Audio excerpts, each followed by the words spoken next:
मोहन का हाथ रुक गया। वो जानता था अगर इस छोकरी ने सचमुच शोर मचाया तो क्या होगा। हर झुपड़ी से लोग लाठियां, डंडे, चाकू, छुरे, पत्थर लिए हुए निकलेंगे और कोई सवाल हो जवाब किए बिना उस पर टूट पड़ेंगे। सहरा अरब की तरह इस बस्ती में भी एक चुल्लू पानी के लिए 10 चुल्लू खून बहाया जा सकता था। सो उसने कहा, अच्छा बाबा तू चिल्ला मत, मैं अपनी गागर लाइन में सबसे पीछे रख देता हूँ। मगर बच्ची इतनी आसानी से पीछा छोड़ने वाली नहीं थी। वो अपना डंडा घसीटती हुई मोहन के पीछे पीछे आई ताकि वो कोई बेईमानी न कर सके। मोहन ने लाइन के आखिर में अपनी गागर जमीन पर रख दी और बोला, बस अब तो ठीक है। हाँ छप ठीक है, अब तुम जाके छोड़ जाओ, पर ये जगह सड़क के पास है, कोई रास्ता चलता मेरी गागर उठाकर चलता बना तो तुम फिक्र न करो, मैं जो हूँ। और ये कहकर उसने चौकीदारों की तरह डंडे को जमीन पर मार कर कहा, कोई तुम्हारी गागर को हाथ भी लगाएगा तो उच्च का छल फोड़ दूंगी। हाँ, और इतनी सी बच्ची की इतनी बड़ी बड़ी बातें सुनकर मोहन बेइख्तियार मुस्कुरा दिया। बस्ती के किनारे जहाँ वो खड़े थे वहाँ सड़क पर बिजली का खंभा लगा हुआ था और उसकी रोशनी के दायरे में वो दोनों बच्चे खड़े थे।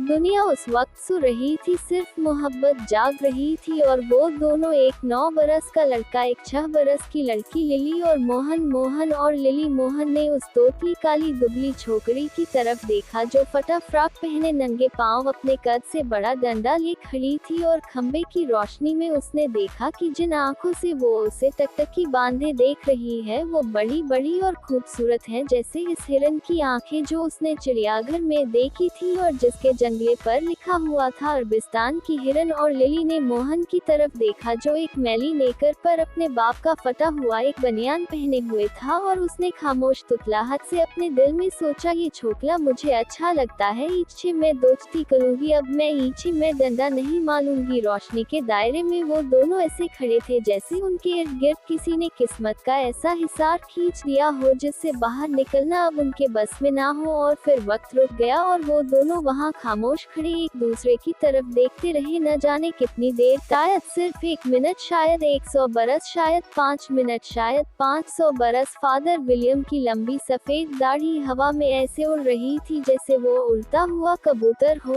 और सामने बैठे हुए सब बच्चे हिसाब का सवाल करने की बजाय फादर विलियम की दाढ़ी का खेल देख रहे थे जो कभी हवा के झोंके से अपने पर फैला लेती थी और कभी पॉम्फ्रेट मछली की तरह गोल और सपाट हो जाती थी। उनकी कुर्सी के पास उनकी बेत की छड़ी रखी थी जिसकी मार का मजा हर बच्चा चख चुका था और जिसके बारे में मशहूर था कि फादर उसे रोज तेल में भिगो कर लाते हैं। मगर उस वक्त किसी को मार खाने का डर नहीं था क्योंकि फादर विलियम कुर्सी पर बैठे बैठे ऊँग रहे थे, बल्कि शायद सो रहे थे, सिर्फ उनकी दाढ़ी जाग रही थी। फादर विलियम दरअसल फादर कहलाने के मुस्तहिक नहीं थे, किसी जमाने में वो पादरी जरूर थे मगर उन्हें रोमन कैथोलिक चर्च से निकाला मिला हुआ था क्योंकि उन्होंने लाट पादरी से कह दिया था कि चर्च का काम ईसा मसीह का अमन और मोहब्बत का पैगाम लोगों तक पहुंचाना है, न हिंदुओं, मुसलमानों या हरिजनों को मुख्तलिफ किस्म के लालच देकर उनको ईसाई बनाना। सो उनका पादरियों वाला लंबा चोगा उनसे छीन लिया